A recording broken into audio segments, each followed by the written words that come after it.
Hello everyone, কেমন আছে সবাই? মেহেদি ভাই ফুডি আর আজকে নতুন একটা ড্রিঙ্ক নিয়ে আসলাম যার নাম সানকুইক এবং এই ড্রিঙ্কটা মাত্র 40 টাকা। এটা হচ্ছে বেরি মিক্সড বলে এটাকে। তো আমরা চলুন আনপ্যাক করে দেখি খেতে কেমন লাগে। তো 40 টাকার এই ড্রিঙ্কটা আমি নিয়েছি হচ্ছে স্বপ্ন সুপার শপ থেকে কিনেছি। তো এটা আমি ওখানেই পেলাম, পেয়েই সাথে সাথে কিনে নিয়ে আসলাম। ঢেলে দেখি, এটা বোতলে থাকা অবস্থায় লাল দেখাচ্ছে। এটা আসলে অত বেশি লাল না, হালকা লাল বলা যায়। তো ড্রিঙ্কসটা দেখতে খুবই অ্যাট্রাকটিভ। খেয়ে দেখি খেতে কেমন লাগে। এখানে লেখা আছে যে এটা আলাদা করে কোনো প্রিজারভেটিভ দেওয়া নেই এবং এটা অনেকটা ন্যাচারাল ড্রিঙ্ক বলা যায়। সো খেয়ে দেখি, বিসমিল্লাহ।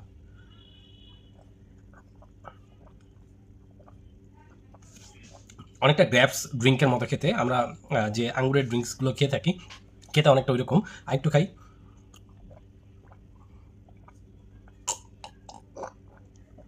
বেরির একটা হালকা স্মেল আসছে, কিন্তু খেতে অনেকটা গ্র্যাপসের ড্রিঙ্কের মতো, হালকা মিষ্টি এবং ফ্লেভারটা অনেক মজার।